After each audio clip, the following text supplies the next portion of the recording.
Hey, let's talk. So, for those of you who may not know me, my name is Oliver.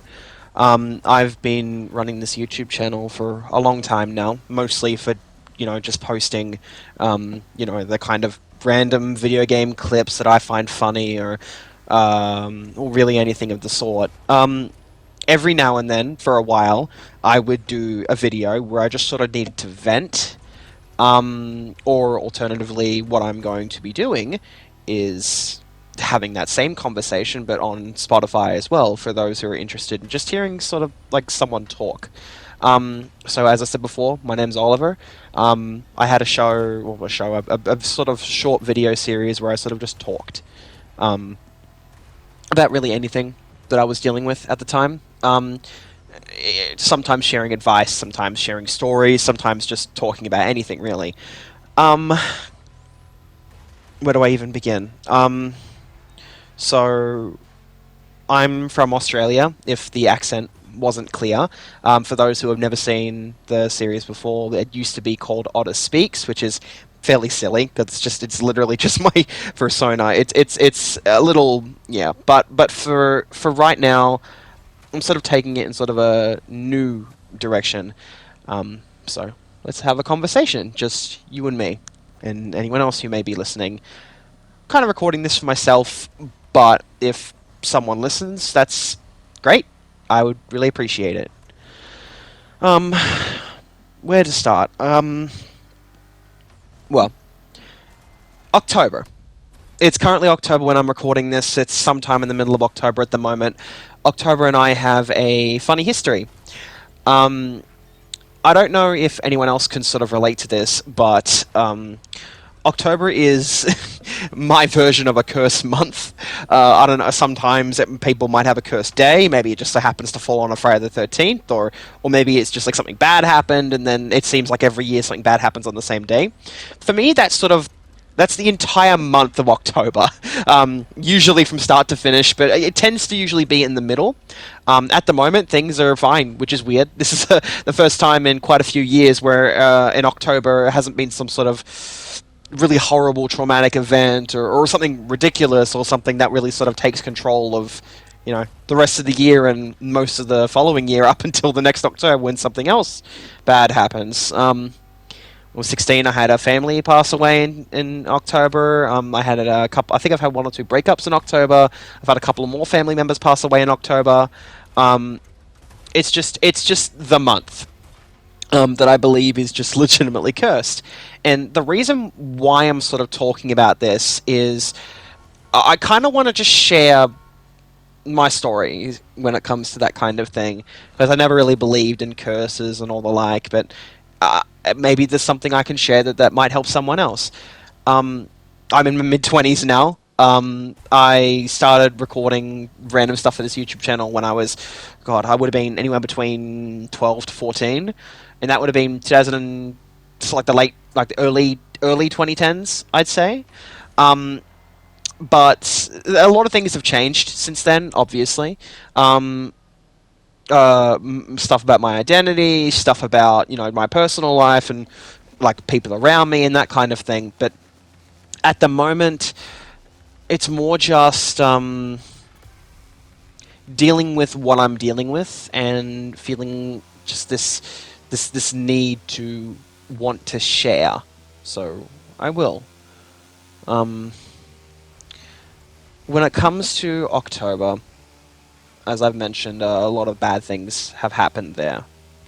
There's also a lot of issues I've had, usually around, I want to say, around July, which is sort of my birthday is like in July, so that's kind of funny. Um, but I wanted to talk about how when you sort of start to expect something bad is going to happen, or when you start to anticipate the worst of the worst, a lot of times it will still happen, but I have noticed that when you sort of anticipate that kind of when you have that expectation that if something can go wrong, it will go wrong, there are times where if it doesn't go wrong, you feel a bit better. it's this philosophy I've had this approach to life for quite a long time now. When you sort of keep your expectations low, so things can't really disappoint you or make you upset. Obviously, there's still going to be instances where that will still happen, but I've found that that has actually made my life sort of like a lot easier. Um, because every individual has this sort of expectation that, today is going to be a good day and tomorrow is going to be an even better day, and I'm going to go out and get that job, I'm going to ace this test, I'm going to go out and make a friend, I'm going to my friend and I had a fight, I'm going to go make up with my friend, it's all going to be okay. That kind of optimism, I sort of used to be sort of like me when I was younger. Not so much anymore. I wouldn't really call myself a pessimist because a lot of pessimists are kind of annoying. But I sort of like a realist in a way, but not like sort of the Redditor realist where like I'm not an optimist, I'm not a pessimist, I'm a realist. If you actually like I only expect bad things to happen because I've had such a hard life.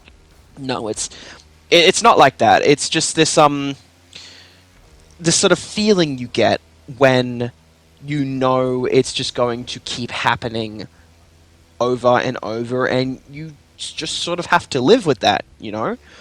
Um, and I mean, I'm only in my 20s, so I have a long life to live, maybe perhaps. So maybe it's too early for me to be sharing like advice about this kind of thing when I still haven't sort of got it properly down pat yet. But maybe it could help someone, anyone. I don't know. I want to feel like I want to feel like I'm leaving an impact just on anyone, really. I want to feel like when I'm gone, there will be things that I've left behind that might help someone, whether it's to give them advice that they really needed, or um, just make them feel like that they're being heard.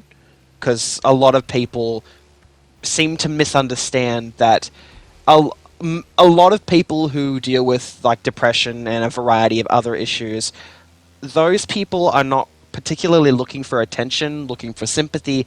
A lot of times they're just sort of looking for someone to hear them, someone to see them, someone to be present for them when they're dealing with all these negative feelings and all these problems and all the things that are upsetting them. Um, and that was it was like that for me. For many years, I struggled to find anyone who would listen. Like even to this day, I have people, but there are just some times where we're not on the same wavelength, and I'm just not really comfortable sharing those kinds of things, and I'm I sort of like retreat back into my shell, so to speak. Which I'm assuming a lot of people who maybe perhaps are listening to this would be able to relate to in some way, whether it's something you used to do in your past, or something you still do now, or something you're concerned about happening in the future. But it's just it's just part of life, really. Um, you're gonna have character flaws, whether it's you isolating yourself because you don't feel like you can share something, or projecting your feelings onto other people, making it like a sort of expressing to them that maybe they're like not doing well. It's not you. You're actually completely fine, and then you end up sort of gaslighting them, and that's not a good thing either. But it's a character flaw, and everyone has some sort of character flaw. Mine? I mean, I suppose I have quite a few. Um, I mean, there's the generic ones, like I don't really trust easy. It's just not really something that I've really ever done for a variety of reasons. I am not particularly I tend to, yeah, like I mentioned before in my example, I tend to isolate when something's a little bit too hard. Even as I've gotten older, that's something I continue to do. Um, there are worse behaviors, like when I was younger, I struggled a lot with that kind of thing, and there are just other things that, I mean, I can be a little distant when I don't really want to be. Sometimes things come across like the wrong way or that kind of thing. I'm sure a lot of people can relate. To loop back into the October conversation, this curse, it's when I had a family member pass in October a while back, like the first big issue of October. I also had a breakup around the same time. So when I arrived home, teenage me, after losing basically surrogate, I had no one really, and I remember going to school on autopilot for weeks and for months, and none of my peers noticed, or if they did, they didn't say anything. Same goes for the teachers. My family was too busy grieving to notice, which I can't criticize them for, but it's just how it happened.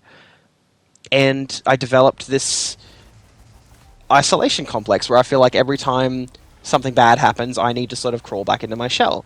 And that may be a more common thing as you get older, because I mean I know a lot of people have like worse things, like they like to, well, don't like to, but they're prone to gaslighting people or manipulating them into feel like, no, there's nothing actually going on at all, I'm completely fine, it's you who are the problem. But there are still parts of you that really, that you would look at yourself in the mirror and you would say, I don't like that about myself.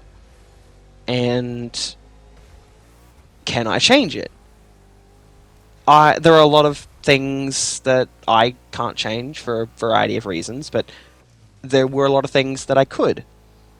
So even what I did, and the whole precipice of this video, the whole theme is preparation and response. This idea you need to prepare for the worst case scenario, or expecting nothing, and therefore only being positively surprised and not disappointed, it can be toxic. I found it can make you feel, it can make you feel unworthy. But in my personal experience, it was sort of either this or the consistent isolation. What you should do, in my opinion, is prepare for the worst case scenario, but do not anticipate it. Have a contingency for your contingency. Have a plan, a backup plan. Have everything ready, but don't anticipate that will happen. Just have that plan just in case. It does help. It's like a safety net, you know. I mean, it was always a safety net for me when I was a kid. And it's a safety net as an adult now too, where I've found a lot more healthy coping mechanisms. But um, it's important that you do it in a healthy way. It is very easy to fall into an unhealthy pattern where you're consistently doing these things that are self-destructive. When you're expecting the worst, you're anticipating the worst, you're preparing for only the worst, and not for any good that could come out of it. And I get it. When you're really depressed or upset, it's very hard to find that light, that positivity, that good stuff, you know? And a lot of times, maybe it isn't there. But it doesn't mean there never will be. At some point, there's going to be something, no matter how small. It could be, I don't know, maybe you're anticipating a movie that's coming out, and it comes out, and it's actually better than you expected. Or maybe it's a game, or maybe you're excited for the next family get-together. Maybe you haven't seen a friend or a partner in a long time.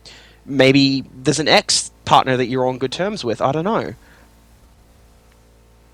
My point is, if you want to isolate like me, that's okay. It does work. But if you're going to isolate, prepare for everything. Because a lot of times there will be people who love you and support you around you that will not let you go off. Oh, sorry, go off. Will not let you go easy. And those are the best kinds of people to have a round that you could imagine. This has been episode 1 of whatever this is. I'm sure I'll have a title for it at some point, but I appreciate you staying and hearing me out, and I hope that what I shared helps in any degree. Maybe you'll see me again sometime. But until then, thanks for hanging around. See you later.